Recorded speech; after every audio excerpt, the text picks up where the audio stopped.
Welcome to our new series, the 200 Movie Challenge. Our goal this year is to watch 200 movies that we haven't seen yet. If you want to listen to the full podcast where this clip is from, the link will be in the description. Now enjoy today's movie. When we decided to do this, I know we talked about this weeks ago about picking each other's movies. Your love of musicals, I instantly thought of this movie that I suggested for you. My love of musicals, you said. And then I wanted to rewatch it because the hard part was it wasn't free anywhere. It was on YouTube and there's two versions, and I was like, oh, because I didn't want you to watch it bad quality. I'm like, but I kind of want him to see this, partly because of a joke, but I kind of said this last week. It is a selfish reason for a reason to talk about this movie a little bit. It's the 1989 film Sing, not the animated one, but an 80s film. And you're right. This was something that me and my sisters watched a lot during a couple years. Like, it was just always on. I don't know if HBO or something. It was just on, and we watched it a lot. Yeah. Because it's funny. My sister Tiffany, a few years ago, she messaged me about this movie. She couldn't remember the name, and I'm like, oh, it's called Sing. It's on YouTube, and I kind of sent her the link.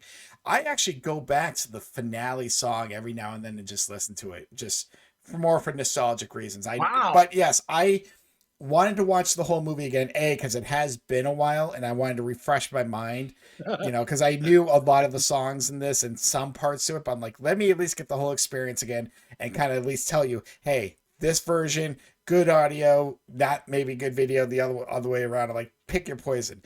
But yes, I wanted you to see this just because, again, your love of musicals. But like I said, it's an 80s movie. It's not like the typical musical. It's not like they're singing the dialogue. So I'm like, anyhow.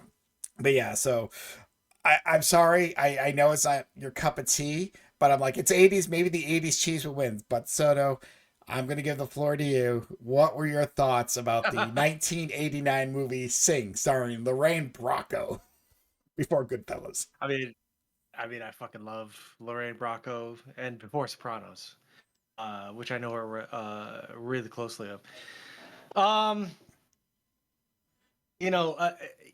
I'll say this. I was expecting to go into this thinking that this was going to be a total piece of shit. I'm going to be 100% transparent with you. Oh, yeah. No, I kind of figured you'd go into it like that. I was like, oh, fuck. What is he making me watch? And from the opening where it's like this freaking... the hard ass guy is like secretly dancing by himself in the warehouse, and he's got this like artistic vibe to him that nobody understands. I was like, oh my god. I was like, from the opening credits, I'm like, I am gonna fucking not enjoy this experience. And I'm surprised I never saw this movie. It was never on for me. It was never on in my house. I've seen other things. I think I saw Sister Act a lot more. And when it came to movies that were about music, I saw Footloose a lot more. Fame was another movie that I saw. Very popular movies and successful movies, yes.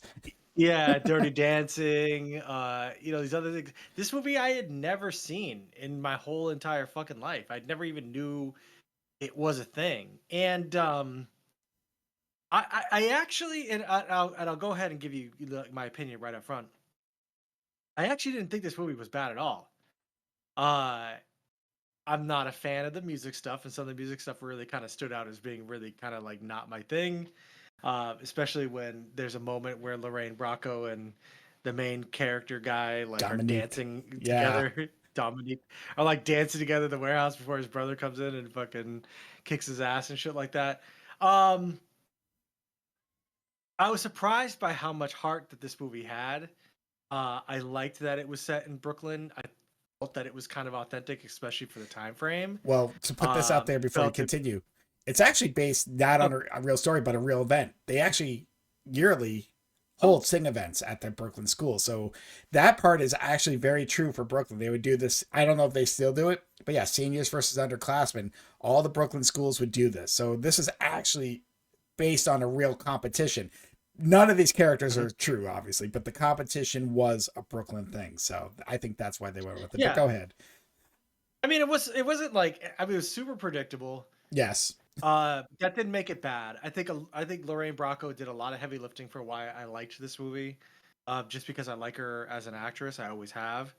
Um, One movie that I did watch with her a lot when I was younger was actually this movie called Medicine Man, where she starred with Sean Oh, Connery. I was a good big Sean movie. Connery fan when I was younger, but that was my first introduction to Lorraine Bracco back then. But I thought she was great in this movie, and I thought again the movie was had a lot of heart. It was super predictable, but the characters were believable. I mean, Dominique was super dumb. Like I have no problem with his character, but it was so obvious what arc he was going to go through.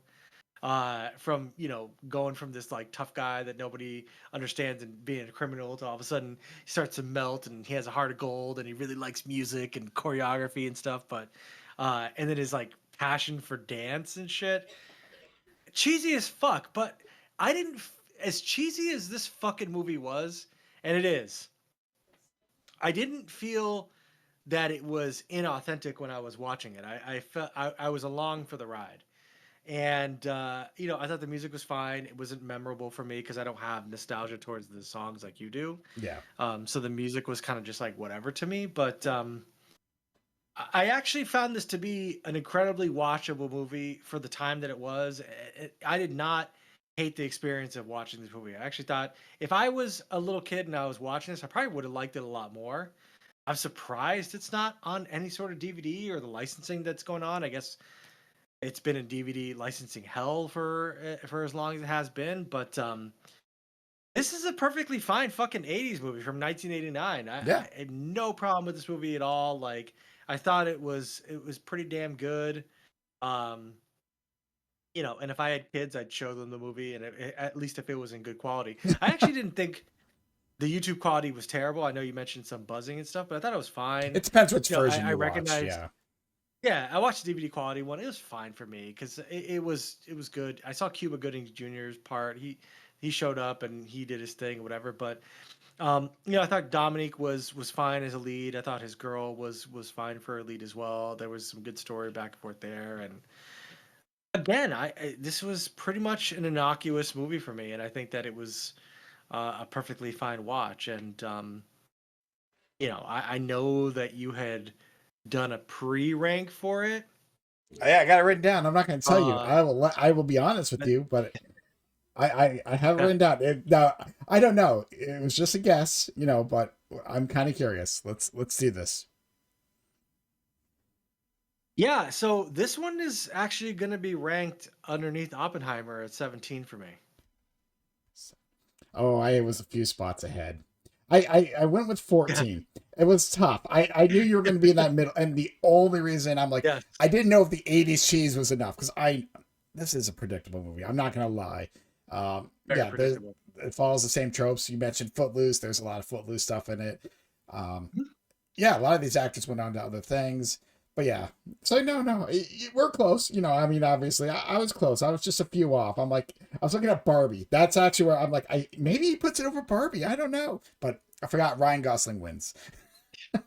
I mean, Barbie I could see Barbie, and it was the quality of Barbie and everything was fine. Yeah, Ryan Gosling, but I think that this is well above the Kung Fu Killer Peanut Butter Falcon, kind of stratosphere. I enjoyed it. I really did. I don't know if I'll ever see it again, especially on YouTube. I'm not sure. It's 80s cheese as fuck. Yeah, But I 100%. didn't objectively speaking, I can't think that this is a movie that I would rate any lower than that. I think that's a good space for it. For never seeing it, for having zero nostalgia towards it or emotional value. I think that's kind of where it is. I can't put it below Kung Fu Killer. Kung Fu Killer was dumb. And I'll give Sing credit. It had some heart, and I was surprised by it. So, that's where it's gonna land for me. No, like I said, I mean, I know, like I said, it is more nostalgic for me, and I loved it. And like I said, I was surprised. I mean, you are a few years younger, so that could have been. But I'm like, with sisters, if they would have seen, so it just could have been timing too. So, but it was like I said, for a couple of years, it was just on a lot, and we just watched it. Yeah.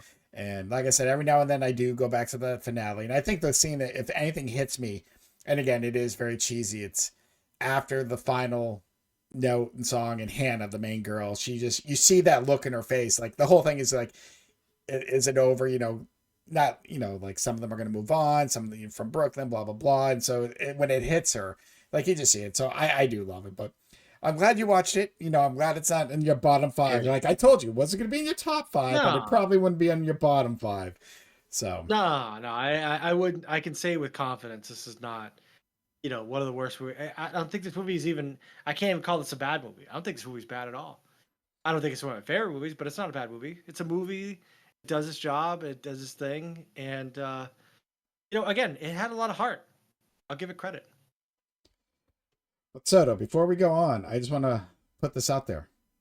That Sing is the 50th movie we have reviewed this year. So officially, we are a quarter of the way done. Just letting you know that. That was number Oh my 50. god!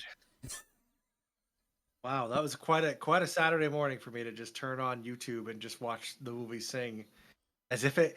What I did was I pretended like I was watching it on VHS, and you know what? When I had that mindset, it was perfectly That fine. helped. I've seen movies in VHS. I'm sure it's out there in VHS. It's just, yeah, it bombed in theaters. And yeah, the DVD hell, and there's pages like, hey, put it on DVD, but it just happens. Licensing, whatever, it just happens. So, but Soto, Musical licensing, yeah, especially, yeah. yeah.